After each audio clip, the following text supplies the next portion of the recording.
ஆண்டவர் TMX முறுக்கு கம்பிகளின் அரசன்.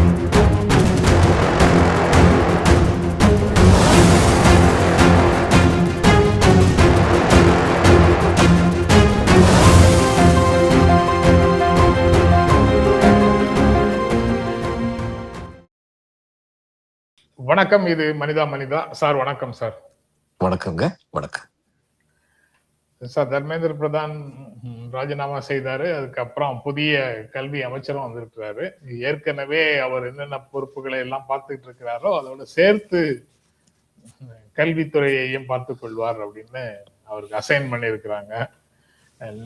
புதிய கல்வி அமைச்சருக்கும் தர்மேந்திர பிரதானுக்கும் என்ன வேறுபாடுகள் இருக்கும், ஏற்கனவே இருக்கக்கூடிய பொறுப்புகளோடு கூடுதல் பொறுப்பாக கல்வித்துறைங்கிறதே கல்வித்துறைக்கு ரொம்ப மரியாதை கொடுக்கிறோமா இல்லையாங்கிறது தெரிஞ்சு போகுதா? எப்படி நீங்க பாக்குறீங்க சார்? இல்ல, இது ஒரு டெம்பரரி அரேஞ்ச்மெண்டா கூட இருக்க முடியும். அதாவது அவங்க அமைச்சரவை மாற்றம் இருக்கும்னு சொல்லிட்டு இருக்காங்க. அதனால டெம்பரரி அரேஞ்ச்மெண்டா கூட இருக்க முடியும். ஆனா ஒரு டெம்பரரி அரேஞ்ச்மெண்டா கூட இவரை போட்டிருக்க கூடாது. ஏன்னா இவருடைய கடந்த கால வரலாறுன்னு சொல்லி பார்த்தோம்னா, அவர் மேல உள்ள குற்றச்சாட்டுகள் இதையெல்லாம் சொல்லி பார்த்தோம்னா இவரை போட்டிருக்க கூடாதுன்னு சொல்லி நான் நினைக்கிறேன். பொதுவாக கல்வி அமைச்சராக வர்றதுங்கிறது வந்து கல்வித்துறை நிபுணர்களை கொண்டு வந்து போடணும். வெஸ்ட் பெங்கால்லேருந்து ஒரு டைரக்டரேட் ஆஃப் காலேஜ் எஜுகேஷனுக்கு ஒரு பிரின்சிபலை கொண்டு வந்து போட்டாங்க. அதுக்கப்புறம் சித்தார்த்த சங்கரே வந்து அந்நேரம் சிஎம்மா இருந்தார். அது தவறு அப்படின்னு அவர் உணர்ந்தார். எதனால தவறுனா, ஒரு காலேஜ் பிரின்சிபலை கொண்டு வந்து போட்டால் அவருக்கு அந்த இதில் ரொம்ப பயஸ் இருக்கும்.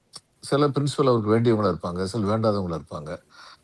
அதனால அவர் சொன்னது இல்லை, டைரக்டர் ஆஃப் காலேஜ் எஜுகேஷன் ஒரு ஐஏஎஸ் ஆஃபீஸர் போட்டுறேன், he will be unbiased. அதான், வேற ஒண்ணும் இல்ல. அடிப்படை என்னன்னா, அவர் ஒரு பயசா சில பேர் சேர்த்துக்கிட்டு சில பேர் சேர்க்காம.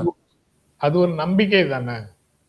ஆமா, அது ஒரு நம்பிக்கை. ஆனா அந்த நம்பிக்கை அதாவது ஒரு பிரின்சிபல் ஒருத்தர் போடுறதுல உள்ள பயசை விட ஒரு ஐஏஎஸ் ஆஃபீஸர் போடுற பயஸ் கம்மியா இருக்கும்.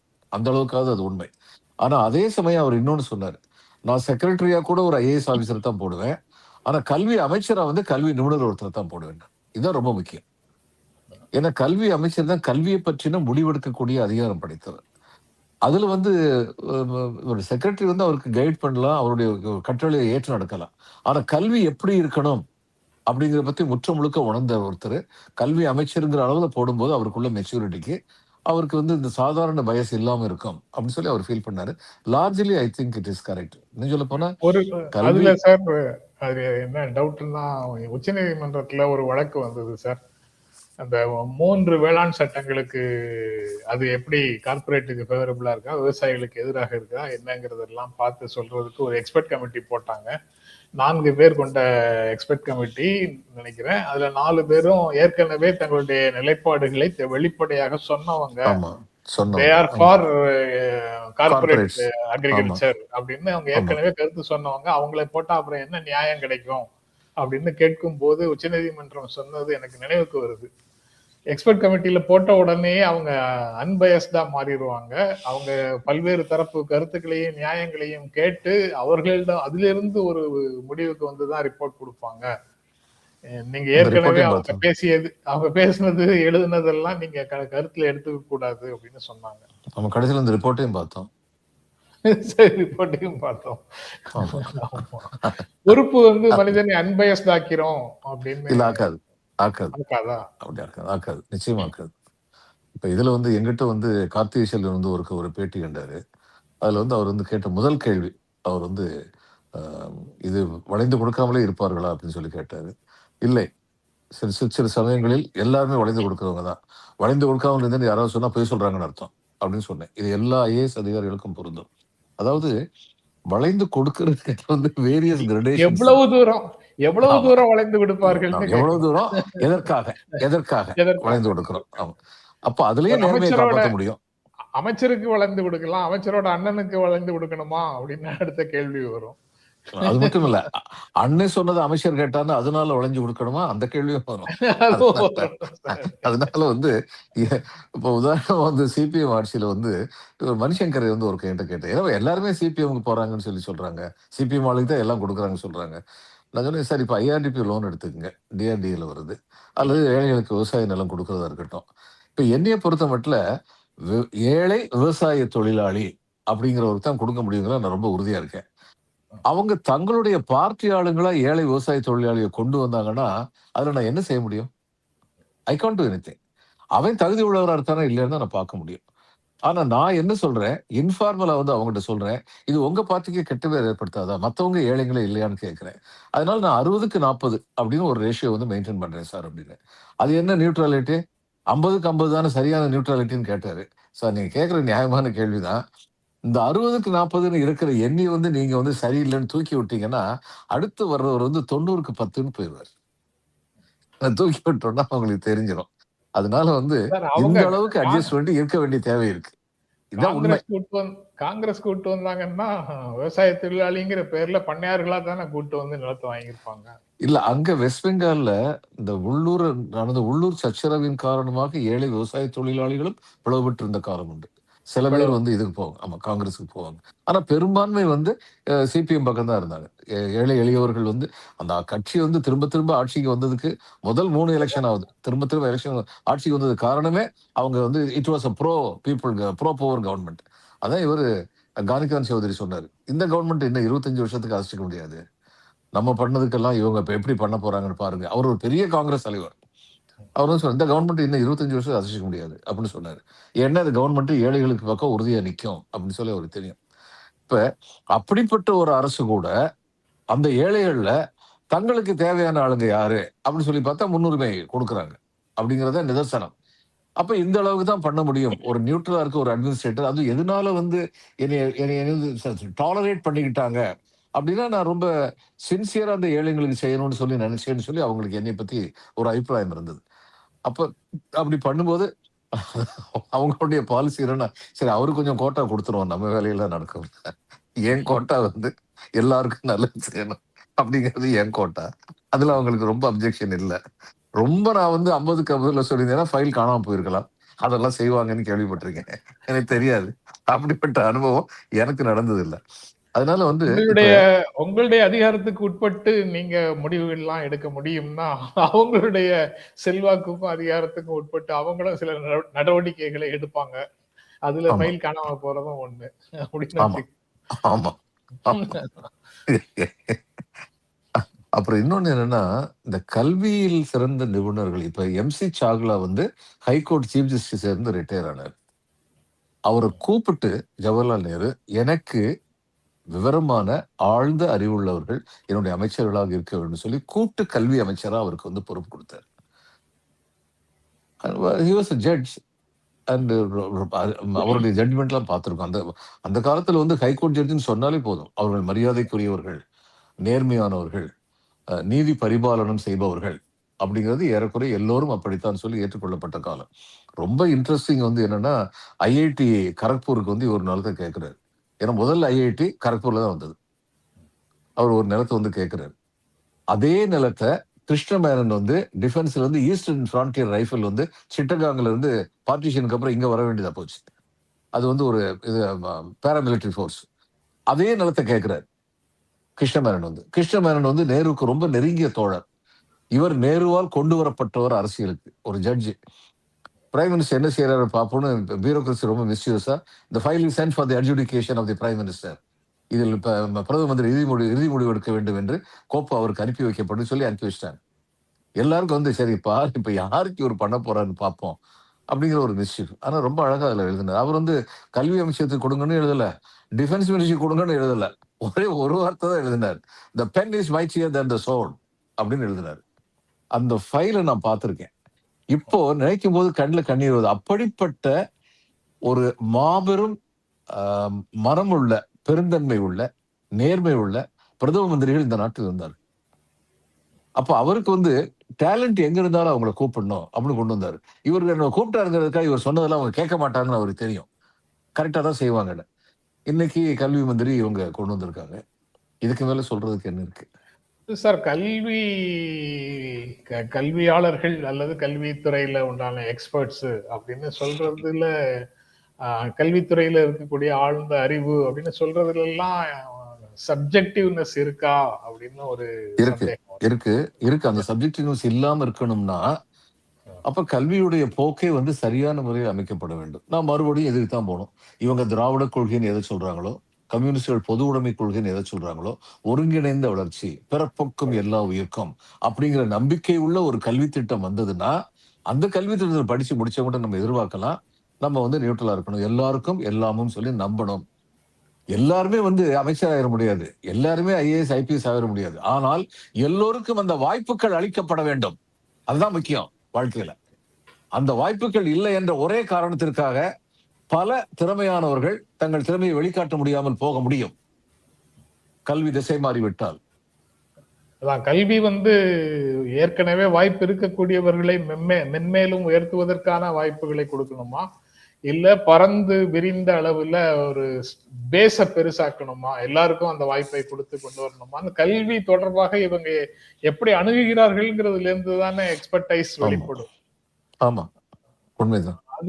அதுல பரவலான பொது புத்தின்னு இலக்கியவாதிகள் சொல்றாங்கல்ல, பொதுவான மனநிலை கல்வியாளர்கள் மத்தியில, அறிஞர்கள் மத்தியில இருக்கக்கூடிய பார்வை, அது உயர்கல்வின்னா எல்லா இன்ஃப்ராஸ்ட்ரக்சரும் கூடிய ஒரு பெரிய இன்ஸ்டிடியூட் இருக்கணும் அப்படிங்கிற மாதிரி பார்வைகள் தானே கல்வியாளர்கள் மத்தியில இருக்கு. பரவலாக கீழே ஃபில்டர் ஆகி டிராப் அவுட் ஆகி திரும்பவும் சிறு சிறு தொழில்களுக்குள்ள போற நபர்கள் இருக்கக்கூடாது. எல்லாருக்கும் ஒரு ஸ்டேஜ் வரைக்கும் 15 வயசு வரைக்கும் ஆகுது, அல்லது ஏதாவது ஒரு ஸ்டேஜ் வரைக்கும், ஒரு கிராஜுவேஷன் வரைக்கும் எல்லாருக்கும் கல்வி கற்பதற்கான வாய்ப்பை உறுதி செய்யணும் அப்படின்னு கல்வியாளர்கள் சொல்றாங்களா? அது ஆட்சியாளர்களை பொறுத்ததுங்க. ஆட்சியாளர்களை பொறுத்துதான். ஆட்சியாளர்களை பொறுத்துதான் கல்வியாளர்களுடைய ஒப்பீனியன் இருக்குமான்னு அடுத்த கேள்வி வருது சார். சார், கல்வியாளர்கள் உட்பட எல்லோருமே ஆட்சிக்கு உட்பட்டவர்கள். அந்த ஆட்சியுடைய கட்டளை. ஆமா. பட் எது நல்லதுன்னு ஆட்சியாளர்கள்ட்ட எடுத்து சொல்றதுக்கு எடுத்து சொல்றதுக்கு அனந்தகிருஷ்ணன் இல்லையா சொன்னார்ல, கலைஞர் இருந்தவர் சொன்னாரு, துணைவேந்தர்கள் பதவி விலை போகின்றதுன்னு சொன்னாரு. கலைஞர் என்ன பண்ணாரு, சர்ச் கமிட்டிக்கு அவரை பிரசிடென்டா போட்டாரு. போட்டு நீங்களும் தேர்ந்தெடுங்க. பெரியார் பல்கலைக்கழகத்துக்கு இவர் வந்து முத்துச்செடியன் வந்து துணைவேந்தர் ஆகும்போது அவர் ஒரு பைசா செலவழிக்கிறார். எனக்கு தெரியும், எங்க அக்கா பையன், அதனால எனக்கு நல்லா தெரியும். அவர் ஒரு பைசா செலவழிக்கல, துணைவேந்தரான. அப்ப அந்த மாதிரி, அதாவது இடிப்பாறை இல்ல ஏமரா மன்னன் கெடுப்பார் இல்லானும் கெடுங்கிறதுல நம்பிக்கை உள்ளவர்களா ஆட்சியாளர்கள் இருக்கணும். அனந்தகிருஷ்ணன் ரொம்ப பட்டவர்த்தனமா சொன்னார், ரொம்ப முறைகேடு நடக்குதுன்னு. சரி, முறைகேடை தவிர்க்கிறதுக்கு நீங்க தான் சரியான சொல்லி அவரை சர்ச் கமிட்டில போட்டார். அந்த மாதிரி இருக்க ஆட்சியாளர்கள் இருந்தால் நாடு நலம் பெறும். அவ்வளவுதான். மறுபடியும் வந்து இதைத்தான் பார்க்கணும், வள்ளுவர் தான் பார்க்கணும்.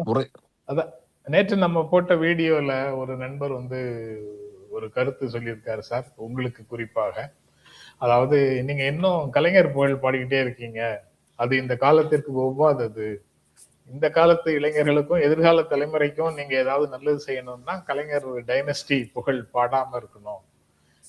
அப்படி பாடுகிறவர்களை நாங்கள் பூமர் என்றுதான் அழைப்போம். பூமர்னா இவங்க ஜென்சி காரங்க சொல்றது, வயதானவர்கள், பழங்காலத்துவாதிகள் அப்படின்னு புறந்தள்ளக்கூடிய ஒரு சொல்லாக அந்த சொல்றாங்க. கலைஞர் புகழ் பாடுனா பூமர் அப்படின்னு ஒரு கற்பிதத்தை மக்கள் மத்தியில பரப்பி வச்சிருக்கிறாங்க. யார் புகழ் பாடணும்? ஜவஹர்லால் நேரு பத்தி சொன்னா ஜவஹர்லால் நேரு தான் நாட்டையே கெட்டு குடிச்சவராக்குறான்னு சொல்றவங்க கூடவே சேர்ந்து பேசணுமா? ஏழை எளியவர்களுக்கான எம்பவர்மெண்ட் வந்து கலைஞர் சட்டம் போட்டார். கலைஞருடைய ஆட்சியில் லஞ்சம் இருந்தது, அதெல்லாம் பத்தி பேசத்தான் செய்யறேன். அந்த லஞ்சம் தவறுன்னு சொல்றேன். அதன் காரணமாக இந்த தவறுகள் பெரிதுபடுத்தப்பட்டு அவருடைய ஆட்சி வீழ்ந்ததுங்கிறத பத்தி பேசுறேன். ஆனா அந்த திட்டங்களை பத்தி, அந்த சட்டங்களை பத்தி சொல்லாம இருக்க முடியுமா? ஐடி முதல்ல வந்து இவ்வளவு பெரிய கேபிட்டலா வந்து சென்னை வந்ததுக்கு காரணம் யாரு? அந்நேரம் முதலமைச்சராக இருந்த அவருக்கு முரசொலி மாறன் கொடுத்த அட்வைஸ் அவர் ஏத்துக்கிட்டாரு. This is the thing of the future அப்படின்னு ஒரு முதலமைச்சர் உணர்ந்தார். இந்த முதலமைச்சர் வந்து 5 கோடி ரூபாய் ஆர்டிபிஷியல் இன்டெலிஜென்ஸ் பட்ஜெட்ல வந்து ப்ரொவைட் கொடுத்தாரு. எத்தனை மாநிலத்துல வந்து ஆர்டிபிஷியல் இன்டெலிஜென்ஸ் வந்து 3 வருஷத்துக்கு முன்னாடி பட்ஜெட்ல ப்ரொவிஷன் கொடுத்திருக்காங்க? இது சொன்னா உடனே பூமரா? அவங்களுடைய ஆட்சியுடைய தவறை பத்தி சொல்லத்தான் செய்யறேன். அவங்களுடைய ஆட்சியுடைய நன்மையை பத்தி சொல்லக்கூடாதா? கண்டிப்பா சொல்லணும். அந்த நன்மைகளை மட்டும் எடுத்து அடுத்தவங்க ஆட்சி பண்ணுங்க அப்படின்னு சொல்லணும். கலைஞர் வந்து he was an extraordinary force. அவர்கிட்ட வந்து இந்த டைலூஷனே கிடையாது. ஏழை எளியவர்களுக்கான சட்டங்கள்ல அவர்கிட்ட டைலூஷனே கிடையாது. அந்த சட்டங்கள் முறைப்படுத்தப்பட்ட போது, அதாவது அரசியல்ல வந்து அவர் என்ன நினைச்சாருன்னா, இப்ப உதாரணமா இன்னைக்கு வந்து இந்த தமிழ் கீழடி இதெல்லாம் இவ்வளவு பெருசா பண்றாங்கல்ல, அன்னைக்கு கலைஞருக்கு தெரியாதா? ஏன் பண்ணல? ஏன்னா கலைஞருக்கு இன்னொன்னும் தெரியும். யாரை வைத்து ஆட்சி நடத்துகின்றோமோ அந்த அதிகாரிகள் மத்தியில் தமிழ் உணர்வு என்பது அதிகமாக கிடையாது. அதை நான் ரொம்ப இன்சிஸ்ட் பண்ணேன்னா மற்ற இடத்துல எனக்கு கோஆபரேஷன் கிடைக்காது. ஆனால் ஸ்டாலின் வந்த பொழுது அப்படிப்பட்ட தமிழ் உணர்வு மிக்க அதிகாரிகள் ஐஏஎஸ்ல அதிகமான பேர் வந்தாங்க. அது அவருக்கு வந்து ஒரு வசதியா இருந்தது, செய்ய முடிஞ்சது. இதெல்லாம் வந்து வரலாற்று உண்மைகள். தமிழ்நாட்டை நேசிக்கிற அடுத்த ஆட்சியாளர்கள், ஸ்டாலினுக்கு அடுத்து வந்த ஆட்சியாளர்கள் அந்த ஐஏஎஸ் அதிகாரிகளை பொறுப்புல வைத்துக் கொள்ளவில்லை. தேர்தல் ஆணையர் நியமித்த அதிகாரிகளையே நம்பி இருக்கிறார் அப்படின்னு ஆளூர் ஷானவாஸ் அதாவது தேர்தல் ஆணைய அதிகாரிச்சாங்க நியமிச்சாங்கிற ஒரே காரணத்தினால ஒரு அதிகாரி நேர்மையற்றவர்னு நான் நினைக்க மாட்டேன். ஒரு அதிகாரி பத்தி ஜென்ரலா யோசிக்கணும். அதாவது எந்த சார்பில் நிற்பார் அப்படின்னு சொல்லி யோசிக்கணும். சார்புங்கிறது இப்ப எல்லாரும் வந்து என்கிட்ட வந்து கேட்டாங்க. நான் வந்து மறுபடியும் கார்த்திக் செல்வன் பேட்டிக்கு தான் போனோம். நான் இப்போ இது லெஃப்ட் ஆஃப் சென்டர் அந்த காலத்துல நாங்கள்லாம் இருந்தோம். அதனால வந்து எங்களையெல்லாம் வந்து சிபிஎம்க்கு வந்து பிடிக்கும், இளம் அதிகாரிகளை பிடிக்கும். ஏன்னா அவங்களே லெஃப்ட் ஆஃப் சென்டர் தான். அவர் சொன்னாரு, சார் அது வந்து நியாயமா உங்க பக்கம், லெஃப்ட் ஆஃப் சென்டர் நீ சென்ட்ரல் தான் இருக்கணும் அப்படின்னாரு. இல்லையங்க, நம்ம கான்ஸ்டியூஷனே லெஃப்ட் ஆஃப் சென்டர் தான். That is what it professors. அப்ப கான்ஸ்டியூஷன் படி தான் நான் செய்யறேன். ஒரு நாட்டுல வந்து இது நீதி எப்பொழுது வழங்கப்படும்? ரெண்டு பேரையும் ஒரே கோட்டில் நின்று ஓடுன்னு சொல்லும்போது நீதி கிடைக்காது. புஷ்டியா இருக்கவனையும் வீக்கா இருக்கவனையும் ஒரே கட்டில் நின்று ஓடுன்னு சொல்லும்போது நீதி கிடைக்காது. அதனால நீதி வழங்கப்பட வேண்டும்ங்கிறது முக்கியம் சொல்லி பார்க்கும்போது அவரவர்களுடைய வாய்ப்புகள் எப்படி இருந்தன, அந்த வாய்ப்புகளை எப்படி உருவாக்குவதெல்லாம் யோசிச்சு பார்த்துட்டு தான் ஒரு முடிவுக்கு வரணும். அப்படிப்பட்ட அதிகாரிகளாக இருந்தவங்க எங்க இருந்து வேலை பார்த்தாலும் சரி, அவங்கள நீங்க தொடர்ந்து வச்சுக்கலாம். என்னுடைய பேட்ச்மேட் சமர் கோஷ் வந்து சிபிஎம் கீழே சீஃப் செக்ரட்டரியா இருந்தாரு. அடுத்து மம்தா பானர்ஜி வந்தபோது அதே மம்தா பானர்ஜி கீழே அவர் தான் கண்டினியூ பண்ணாரு. இப்ப பிரிட்டிஷ் பார்லிமெண்ட்ல வந்து மெச்சூரிட்டி இருக்கிறதுனால அங்க உள்ள கேபினட் செக்ரட்டரி வந்து கன்சர்வேட்டிவ் கவர்மெண்ட்ல கேபினட் செக்ரட்டரியா இருந்த அவரே தான் லேபர் கவர்மெண்ட்லயும் தொடருவார். ஏன்னா the neutrality of the civil service has become an established fact there over a period of time. வந்துருச்சு அது. அப்படியே இந்தியாலையும் தமிழகத்திலையும் அப்படி ஒரு நிலைமை உருவாகணும். யாரு வந்தாலும் சரி, ஆட்சிக்கு வந்தாலும் சரி, பெர்மனன்ட் பியூரோக்ரசி அப்படின்னு சொல்ற நம்ம வந்து அரசியல் சட்டத்தின்படிதான் நடக்கணும்னு அறிவுறுத்துவோம் அப்படிங்கிற ஒரு உறுதி வந்து வரணும்.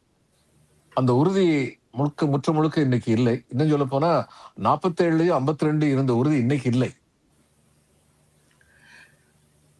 சரி சார், கல்வித்துறையை அதோட நிறுத்திட்டு சிஎம் ஆபீஸுக்கு வந்தோம்னா, சிஎம் ஆபீஸ் வந்து இப்ப இருக்கிற இடத்துல இருந்து பக்கத்துல 10 மாடி கட்டிடத்துல 10th ஃப்ளோரை கம்ப்ளீட்டா ஆக்கியபை பண்ண போகுது, இடம் மாற போகுது அப்படின்னு ஒரு செய்தி இருக்கு. அதோட இதையும் அவங்க தங்களுடைய பயன்பாட்டுக்கு ரீட்டைன் பண்ணிக்குவாங்க. அங்கேயும் ஃபுல் ஃப்ளோரும் சிஎம் ஆபீஸுக்குன்னு சொல்றாங்க. இன்னும் உறுதி செய்யப்பட்ட நிலையில இருக்குதா இல்லையாங்கிறது தெரியல. எப்படி பார்க்குறீங்க? ஒரு ஷிஃப்ட் அங்க தேவையா? எல்லா அலுவலகங்களையும் விட உயர்ந்த இடத்துல சிஎம் ஆபீஸ் இருக்கணும் அப்படின்னு ஒரு கருத்தியலின் அடிப்படையில அந்த முயற்சி நடக்குது அப்படின்னும் ஊடகங்கள்ல கசியக்கூடிய செய்திகள்ல தகவல்கள்ல சொல்றாங்க. நீங்க எப்படி பாக்குறீங்க? 10th ஃப்ளோர்ல ஆபீஸ் வரும்போது அங்கிருந்து பார்த்தா இயற்கையை பார்த்து கொண்டே இருக்கலாம் அந்த ஜன்னல் வழியா. அது நிச்சயமா ஒரு நல்ல ஒரு காரியம்தான். அப்புறம் ஒரு சிஎம் வந்து தன்னுடைய விருப்பத்திற்கேற்ப தன்னுடைய அலுவலகத்தை வந்து இன்னும் கொஞ்சம் பெருசா மாத்திக்கிறது நான் ரொம்ப பெரிய தவறா வந்து நான் நினைக்கல. அதுக்கான செலவு ரொம்ப அதிகமா போகுது அப்படின்னு சொல்லி நான் நினைக்கல. 3 லட்சம் கோடி ரூபாய் பட்ஜெட்ல வந்து சிஎம் ஆபீஸ் மாத்துறதுக்கு 2 கோடி ரூபாய் செலவழிப்பாங்களா, 5 கோடி ரூபாய் செலவழிப்பாங்களா? அது ஒரு பெரிய, ஏன்னா இது ஒரு பெர்மனண்டான ஒரு மாற்றமாக இருக்க முடியும். ஏன்னா இப்போ உள்ள சிஎம் ஆபீஸ் வந்து இப்ப காமராஜ் காலத்திலிருந்து ஸ்டாலின் காலத்து வரைக்கும் அவங்க இதெல்லாம் ரொம்ப பெருசா நினைக்கவே இல்லை. தன்னுடைய ஆபீஸ் வந்து அப்படி இருக்கணும் இப்படி இருக்கணும்னு சொல்லி அவங்க நினைக்கல. எப்படி இருக்கோ அப்படி இருக்கிறதுக்குள்ள நம்ம வந்து ஆபீஸை நடத்துவோம்னு நினைச்சாங்க. இப்ப இவர் வந்து இல்ல, ரொம்ப இவங்க வர்றாங்க, பார்வையாளர் வர்றாங்க, அவங்கள வெளியில் நின்றுட்டு இருக்காங்கன்னு சொல்லி நினைச்சாருன்னா அலுவலகங்கள் பல்வேறு துறைகள் இயங்குவதற்கு அந்த பெரிய அந்த மாளிகையை கட்டி எழுப்பியிருக்கிறது இந்த முதலமைச்சர்கள் தான். ஆனா அவங்களுடைய ஆபீஸ அவங்க வந்து மாடர்னைஸ் பண்ணிக்கல. ஆனா அப்படி பண்றதுனால அதை ஒரு பெரிய தவறா வந்து நான் நினைக்கல. தன்னுடைய இப்ப உதாரணமா இதுல வந்து கவர்மெண்ட் ஆஃப் இந்தியால வந்து அலுவலகம் வந்து இந்த சேம்பரா இருந்தது. அப்ப இவங்க வந்து என்ன பண்ணாங்க, டிரான்ஸ்பரண்டா இருக்கணும், அந்தந்த டெஸ்க் இருக்கும், ஒரு ஆபீஸுக்குள்ள நுழைஞ்சாங்கன்னா, அமைச்சர் அலுவலகத்துக்குள்ள நுழைஞ்சாங்கன்னா, அந்த அலுவலகத்துல வந்து 4 பிஏ, 5 பிஏ இருப்பாங்க. ஒரு 2 அடிஷனல் பிஎஸ், ஒரு பிஎஸ் இருப்பாரு.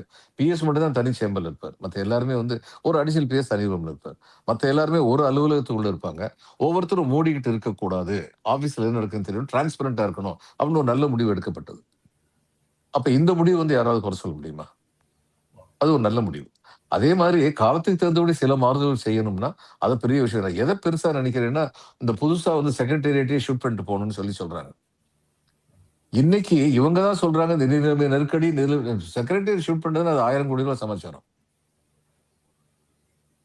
அதனால அப்படி பண்ணணும்னு சொல்லி யோசிச்சாங்கன்னா, ஏற்கனவே பண்ணியிருந்தத ஜெயலலிதா அம்மா புண்ணியத்துல ஆஸ்பத்திரி ஆயிருச்சு அது. அது ஆஸ்பத்திரி ஆகுறத விட ஒரு ஈகோடிஸ்டிக்கல் எக்ஸர்சைஸ் எதுவுமே கிடையாது. இந்த அம்மாவுக்கு கலைஞருக்கு இந்த பேர் வந்துடக்கூடாதுங்கிறதுக்காக பண்ணாங்க. ஏன்னா, ஆர்க்கிடெக்சரல் டிசைன்ஸ் தெரிஞ்சவங்களுக்கு தெரியும். ஹாஸ்பிட்டலுக்குன்னு உள்ள ஆர்க்கிடெக்சரல் டிசைன் வேற. செக்ரட்டேரியட்டுக்கு வேற. ரெசிடென்ஷியலுக்கு வேற. இப்ப ஆப்பரேஷன் தியேட்டர் வைக்கும்போது ஒரு ஹாஸ்பிட்டல்ல வந்து அதுக்குன்னு அந்த ரூம்லாம் வந்து லோ சீலிங்கோட இருக்கும். லைட்ஸ் எல்லாம் வச்சுக்கணும்னு. ஒரு சின்ன உதாரணம் சொல்றேன். அப்படி எதுவுமே கிடையாது அதுல. அது முழுக்க முழுக்க ஒரு செக்ரட்டேரியட்டுக்காக உருவாக்கப்பட்டது. அத தன்னுடைய அண்ணா லைப்ரரியே வந்து மாத்தணும்னு பார்த்தாங்க. நல்ல வேளையா ஒரு நீதிபதி தலையிட்டு அதுல வந்து அது முடியாதுன்னு சொல்லிட்டாரு.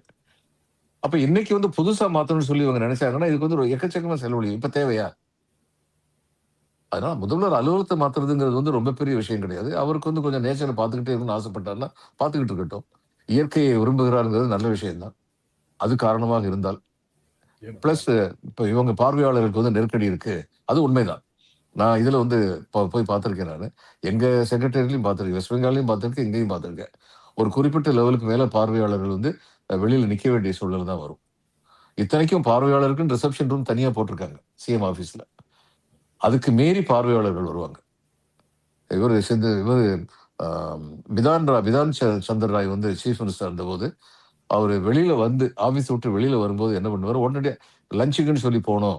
அல்லது ஈவினிங் 5:30க்கு அப்புறம் 6:00 வரும் போகணும்னு சொன்னா, அவர் விடுன்னு சொல்லி போயிற மாட்டாரு. வெளியில வந்தா தெரியும் ஒரு 20 பேர் நிப்பாங்க. பார்வையாளர்கள் வந்து. ஏழை எளியவர்கள். ஒவ்வொருத்தரா போய் கேட்பாரு. "என்ன விஷயமா வந்தீங்க?" அப்படின்னு சொல்லி கேட்பாரு.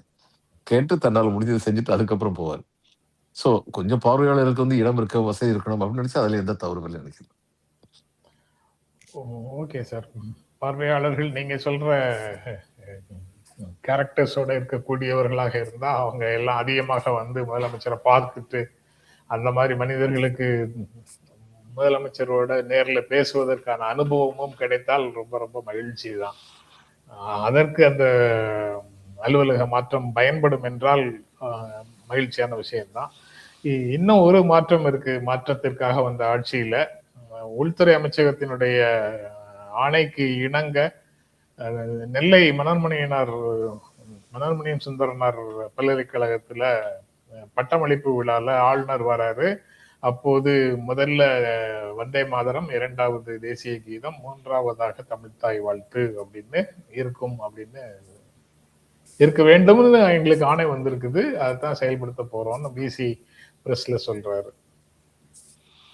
உள்துறை அமைச்சகத்துடைய ஆர்டர் எப்படி இருக்கு? கொஞ்ச நாளைக்கு முன்னாடி பேசும்போது நீங்க சொன்னீங்க உள்துறை அமைச்சகம் அறிவுறுத்தல் வந்து முதல்ல அறிவுறுத்தல் அறிவுறுத்தலா இருந்தது சார்.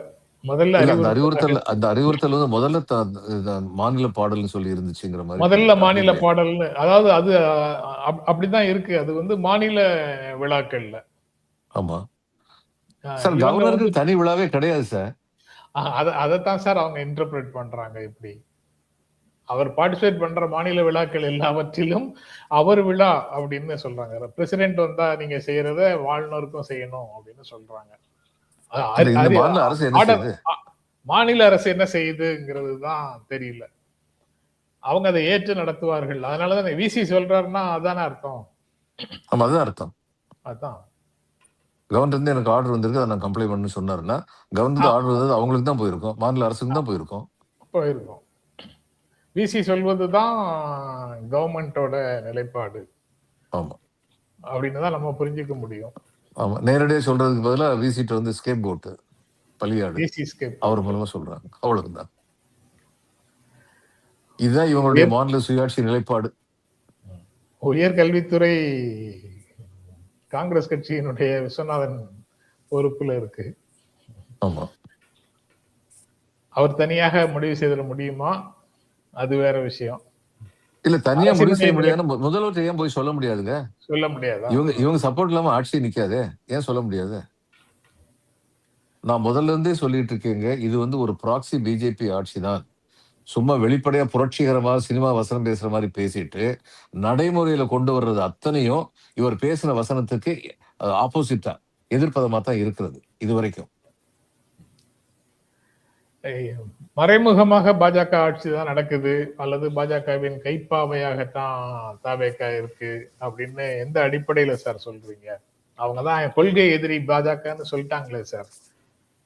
இடதுசாரிகள் ஆதரிக்கிறாங்க, விசிக ஆதரிக்குது, காங்கிரஸ் கட்சி ஆதரிக்குது சார். காங்கிரஸ் கட்சியை விட செக்யூலர் கிரெடென்ஷியல்ஸும் ஆன்டி கம்யூனலிசம் ஸ்டாண்டர்ட்ஸும் உண்டான ஒரு கட்சி இந்தியால இருக்கா? அவங்க எல்லாம் ஆதரிக்கிறாங்க. அந்த கட்சி எப்படி சார் பாஜகவோட கைப்பாவையாக இருக்கும்? இல்ல எப்படி நினைக்கிறேன்னா, இவர் வந்து நீட்டை ஒழிப்பதுதான் எங்களுடைய குறிக்கோள்னு சொல்றாரு. ஜனநாயக முறைப்படி அறவழி போராட்டம் நடத்தணும்னு நினைக்கிற மாணவர்கள், இளைஞர்களை எல்லாம் இந்த தமிழ்நாடு அரசுடைய காவல்துறை கைது செய்யுது. இந்த நீட்டுக்கு எதிராக வந்து அவங்க அறவழி போராட்டம் நடத்த நினைக்கும் போது எங்க சம்பந்தம் இருக்கு பேச்சுக்கும் செயலுக்கும்?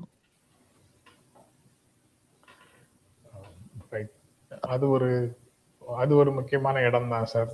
அதுக்கு அது தவிர ஏதாவது இருக்கா? இந்த வந்தே மாதரம் தொடர்பாக ஏதாவது இருக்கா அதுல? இல்ல வந்தே மாதரத்தில் இவங்க வந்து தேக டக்டட். அதுதானே உண்மை. முதல்ல நான் கேட்கிறேங்க, இதை எதுக்கு பிரதம மந்திரிட்ட போய் ரிக்வஸ்ட் பண்ணாரு? இது மாநிலம் சம்பந்தப்பட்ட விஷயம், தமிழ் தாய் வாழ்த்து. அங்க எதுக்கு போய் ரெஃபரன்ஸ் கொடுத்தாரு? அது தேவையே கிடையாது. அதுல இருந்து எது செய்யுது? அவங்க ஆர்டர் போட்டுட்டோம், அதுக்கப்புறம் அவங்க ஆர்டர் போட்டாங்க, நான் என்ன பண்றதுன்னு சொல்லிடலாம், என் மேல பழி வராம தப்பிச்சுக்கலாம் அப்படின்னு சொல்லி நினைக்கிறாரா? அது ஆப்ஷனலா இருந்தது, மேண்டேட்டரி ஆயிடுச்சு.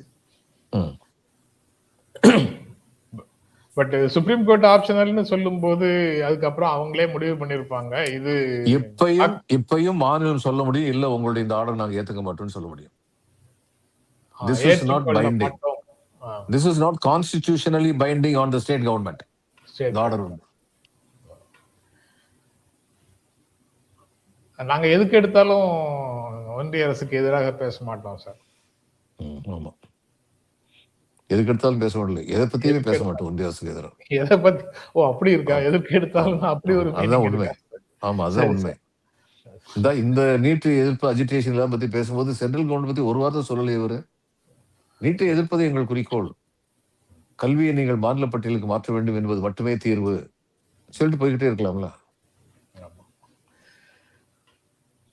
இன்னொன்னு, இந்த இவங்க வந்து இந்த கரப்பான் பூச்சி கட்சி வந்து கடைசியில் எதை சாதிச்சது? பிரதானோட ராஜினாமாவை சாதிச்சது சார். நேற்று சொன்னோம், இதை வந்து சென்ட்ரி பாயிண்ட் ஆக்கியிருக்க கூடாது அப்படின்னு சொன்னோம். கடைசியில் அவங்க கவர்மெண்ட் ஜெயிச்சிருச்சு, அவ்வளவுதான். தேச விரோதிகள் வந்து அந்த போராட்டத்தை வேறு திசைக்கு இழுத்துட்டு போயிடக்கூடாது அப்படிங்கிறதுனால அவர் ராஜினாமா செய்திருக்கிறாரு. சிஜேபியும் தன்னுடைய போராட்டத்தை நிறைவு செய்திருக்கிறது. சார், இதுல நிறைய விஷயம் இருக்கு. அதாவது இந்த இதுல வந்து நீட் காரணமாக இறந்த மாணவர்களுடைய குடும்பங்களுக்கு நஷ்டஈடுன்னு சொல்றாங்கல்ல, அடுத்து எந்த பீரியட்ல இருந்துன்னு சொல்லி ஒரு கேள்வி வரும். என்ன சொல்லுவாங்க? இல்ல கேள்வித்தாள் கசிவு தொடர்பாக. ஆமா, கேள்வித்தாள் கசிவு தொடர்பாக இந்த வருஷம் நடந்தது மட்டும்தான் அவங்க கவர் பண்ண போறாங்கன்னு அடுத்து சொல்லுவாங்க. 1 கோடி ரூபான்னு சொல்றது வந்து ஒரு அந்த காக்ரோச்சஸ் ஜனதா பார்ட்டி சீஃபே சொன்ன ஸ்போர்ட்ஸ் பர்சன் சொன்னாரு, நாங்க 1 கோடி கேட்டிருக்கோம், அவங்க சுமூகமான முடிவு எடுப்பாங்க. சோ அவரே வந்து 1 கோடி கண்டிப்பா கொடுப்பாங்கன்னு சொல்லல. அது ஒரு பக்கம் இருக்கட்டும், 1 கோடி 2 கோடி 50 லட்சம் அது ரொம்ப பெரிய விஷயமா நான் வந்து நினைக்கல. அடுத்து வந்து போராட்டத்தில் ஒரு மாணவர், இது ஒவ்வொன்றா பார்ப்போம். நம்ம போராட்டத்தில் ஈடுபட்டவங்க எல்லாம் கைது பண்ண மாட்டோம், ஃபியூச்சர்ல எஃப்ஐஆர் போட மாட்டோம்னு நாங்க வந்து உறுதிமொழி கேட்டிருக்கோம். முதல்ல என்ன சொன்னாரு, எழுத்துப்பூர்வமா அது வரணும்னு சொன்னாரு. அடுத்து வந்து டக்குன்னு சொல்லி வாபஸ் வாங்கிட்டு போயிட்டாங்க. எழுத்துப்பூர்வமா வந்துச்சா இல்லையா நமக்கு தெரியாது. அதனால எதை சாதிச்சது இது? எனக்கு என்ன தோணுதுன்னா, ஸ்ரீலங்கா, நேபாள், பங்களாதேஷ் போன்ற நாடுகளில் இருக்கும் ஆட்சியாளர்களை விட நம்முடைய ஆட்சியாளர்கள் மிக மிக திறமையானவர். சரி சார், அந்த திறமையினுடைய சில பகுதிகளை நம்ம ஏற்கனவே இதே சப்ஜெக்ட் பேசும்போது பேசியிருக்கிறோம். அது எதெல்லாம் தாங்களாக செய்யணும், சில எதையெல்லாம் வேறு நபர்களை வச்சு செய்யணும் அப்படிங்கிறது எல்லாமே திட்டமிட்டு செய்யக்கூடியவர்கள் அப்படிங்கிறத பல இடங்கள்ல பல சூழல்ல பார்த்திருக்கிறோம். இந்த பேச்சுவார்த்தையின் போது எட்டப்பட்ட உடன்பாடு கூட நடைமுறைக்கு வரவில்லை அப்படிங்கிறதுக்காக விவசாயிகள் சங்கம் இன்னும் டெல்லிக்கு வந்துட்டு போயிட்டு இருக்காங்க. இது அப்படி ஆயிடக்கூடாது. ஏன்னா விவசாயிகளை விட, தொழிலாளர்களை விட நினைத்ததை சாதிக்கும் மாபெரும் ஆர்மி மாணவர்கள் அப்படின்னு அல்லது இளைஞர்கள் அப்படின்னு ஒரு சிஜேபி போராட்டம் நடத்த தொடங்கியதற்கு பிறகு ஒரு பெரிய பிரச்சாரம் இந்தியா முழுக்க நடக்குது. அது ஒரு பக்கம் இருக்கு. இதுக்கு முன்னால இதே இளைஞர்கள் வெவ்வேறு ஊர்கள்ல வெவ்வேறு காரணங்களுக்காக பல்வேறு போராட்டங்களை நடத்தியிருக்கிறாங்க. அவங்க எல்லாருக்கும் கடுமையான அடக்குமுறையை எதிர்கொண்டிருக்கிறார்கள், அக்னிபாத் வரைக்கும். ஆனா இப்போ திடீரென்று வேறு விதமாக ஊடகங்களும் பொது சமூகமும் பேசுது. அது ஓகே, போராட்டங்களுக்கு ஆதரவாக ஒரு மனநிலை வந்திருக்கு அப்படிங்கிறதே மகிழ்ச்சின்னு சொல்லிட்டு கடந்துடலாம் அத. ஆனா அதே உணர்வு வந்து தமிழ்நாட்டில் நடக்கக்கூடிய நீட் எதிர்ப்பு போராட்டங்களையும் இந்தியாவின் பொது சமூகம் அதே உணர்வோடு பார்க்க வேண்டும் அப்படின்னு நாம எதிர்பார்க்கிறோம். ஆனா அது எப்படி செய்யும் அப்படிங்கிறது தெரியல. நிறைவாக உங்க கருத்து சொல்லுங்க சார். நிறைவு செய்திடலாம். நீங்க நிறைவா சொல்லிட்டீங்க சார். சரி, அது நான் சொல்லியிருக்க கூடாது சார். அது நான் சொல்ல மாட்டேன், கமெண்ட்ல யாராவது சொல்லுவாங்க.